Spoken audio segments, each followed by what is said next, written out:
जय हिंद फ्रेंड्स, स्वागत करते हैं राम फिटनेस पॉइंट चैनल पर। आज आपके लिए लेके आए हैं न्यू टॉपिक प्रोटीन।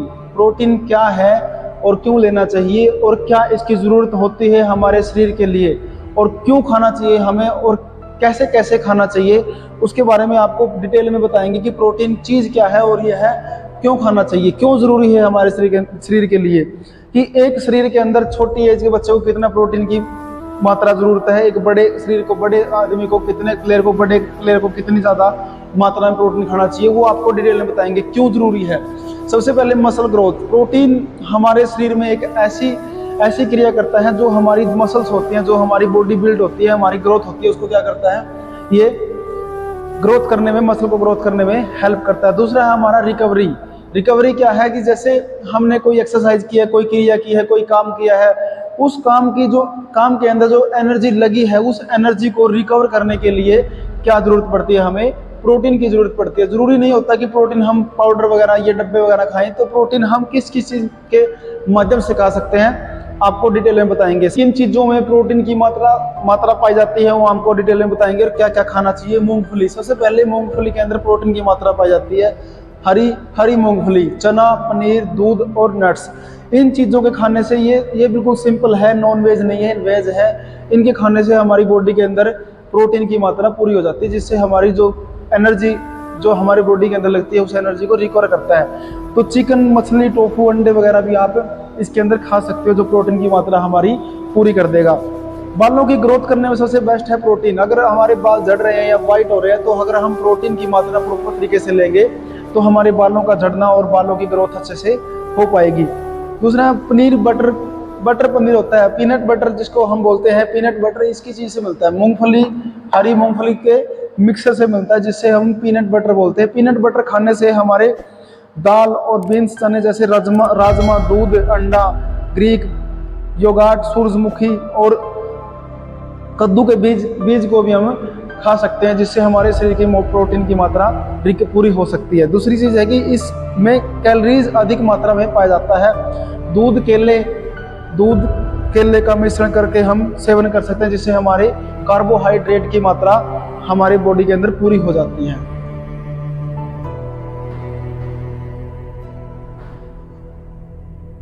सबसे पहले आता है peanut butter nutrition. Peanut butter nutrition के खाने से हमारे शरीर में कितनी फैट, कितने कार्बोहाइड्रेट, कितने विटामिन, कौन कौन से सोडियम कितने मात्रा में हमें प्राप्त होते हैं और कितनी मात्रा में खाने से क्या क्या हमें मिलता है। पीनट बटर न्यूट्रिशन के खाने से मात्र 100 ग्राम पीनट बटर आप खाओगे तो कैलोरी, जो हमारी कैलोरीज होती है, जो हमारे काम करने की क्षमता होती है, उसे कैलोरी बोलते हैं। कैलोरी कितनी हमारी बर्न यूज होती है इसके अंदर, 588। फैट कितना है हमारा, 50 ग्राम। कोलेस्ट्रॉल इसके अंदर 0% है, इसके अंदर कोलेस्ट्रॉल नहीं होता। सोडियम होता है 17 ग्राम, कार्बोहाइड्रेट होता है 20 ग्राम और विटामिन सी की मात्रा इसके अंदर अधिक मात्रा में पाई जाती है। इसका बेनिफिट क्या है, हमें ये रोजाना 100 से 150 ग्राम इसे यूज करना चाहिए, जिससे हमारे शरीर के अंदर इन चीज़ों की पूर्ति होती है, जिससे हमारी बॉडी डाउन नहीं होती और एक ग्रोथ अच्छे से प्रकार से ग्रोथ हो सकती है, जिससे हमारा शरीर कभी भी वीकनेस फील नहीं करता।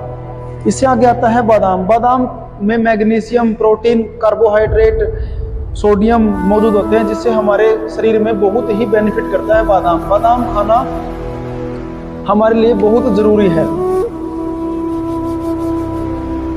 बादाम प्रत्येक दिन हमारे शरीर के अंदर कम से कम 50 से 70 गिरी, 50 से 70 ग्राम नहीं, 70 से 70 गिरी तक खाना है, जिससे हमारे शरीर के अंदर सबसे पहले आता है बादाम। बादाम हमारे शरीर में क्या बेनिफिट करता है, क्यों खाना चाहिए और ये क्यों जरूरी है। बादाम प्रत्येक दिन हमें 50 से 70 गिरी तक खानी चाहिए। इसका खाने से कम 70 गिरी, मिनिमम 50 गिरी। इसका खाने का क्या मतलब है, इससे खाने से हमारे शरीर के अंदर जितनी भी कमियां हैं, जैसे सोडियम की है, कार्बोहाइड्रेट की है, फाइबर की है और अनेक प्रकार की दिक्कतों को, अनेक प्रकार की कमियों को यह दूर करता है। इसके खाने से हमारे शरीर में एक एनर्जी भी पैदा होती है। दूसरा है सोयाबीन। सोयाबीन प्रत्येक दिन हमें 100 ग्राम खानी चाहिए। 100 ग्राम खाने से हमारे शरीर में जितने भी हमारी प्रोटीन की मात्रा कमी है वो सोयाबीन के माध्यम से पूरी हो जाती है। तीसरा है हमारा चना। चना हमेशा भिगो के खाना चाहिए। सोयाबीन और चना सुबह खाली पेट, शाम को भिगो कर रखें और सुबह खाली पेट इन दोनों चीजों को खाएं। पिस्ता, पिस्ता प्रत्येक दिन 100 ग्राम डेली लें। इसका खाने से हमारे शरीर में अनेक प्रकार की कमियों को दूर करता है। जैसे 28 ग्राम फाइबर की मात्रा पूरी होती है। यह खाली पेट खाना चाहिए। इसे रात को ही भिगो कर रख दें ताकि पिस्ता रात को खाने से मैग्नीशियम की मात्रा को पूरा करता है पिस्ता। इसके बाद आता है केला।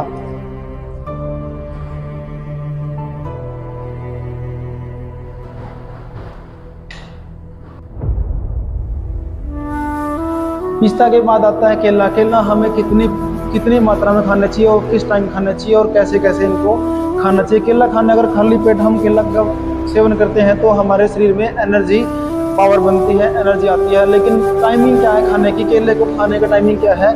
सुबह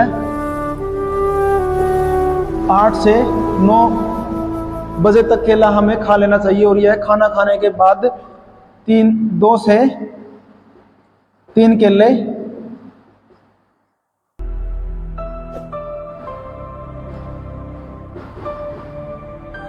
प्रत्येक दिन खा लेना चाहिए। इससे खाने से हमारे शरीर में फाइबर की मात्रा, कार्बोहाइड्रेट, वसा, फैट, ये क्या है हमारे शरीर की पूर्ति को पूरा करता है। दूध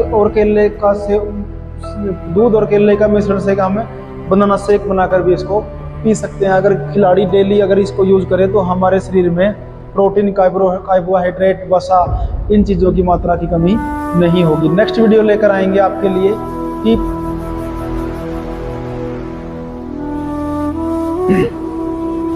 दोस्तों वीडियो अच्छी लगी हो तो एक बार लाइक और शेयर कर दें ताकि हम अगली वीडियो लेके आए तो उसका नोटिफिकेशन आपको पहले ही मिल जाए। और चैनल को सब्सक्राइब जरूर कर दें। इस चैनल पर आपको सिर्फ ओनली वर्कआउट, प्रोटीन, गेनर, ये चीज़ों के मेडिसिन वगैरह के बारे में बताएंगे कि कौन सी मेडिसिन हमारे बॉडी के अंदर साइड इफेक्ट करती है, कौन सी मेडिसिन हमारे शरीर के अंदर बेनिफिट करती है और क्या हमें खाना चाहिए रनिंग से पहले, रनिंग के बाद, और कूल डाउन कैसे करना चाहिए, स्ट्रेचिंग कैसे करनी है। इन चीज़ों के बारे में आपको इस चैनल पर प्रॉपर तरीके से नोट मिलता रहेगा। तो कर देना। खोल दे पंख मेरे, अभी उड़ान बाकी है, जमीन नहीं घर मेरा, पूरा आसमान बाकी है। लहरों की खामोशी को समंदर की बेबसी मत समझना, लहरों की खामोशी को समंदर की बेबसी मत समझना। अंदर जितनी गहराई है तूफान उतना बाकी है, अंदर जितनी गहराई है तूफान उतना बाकी है। जय हिंद, राम राम।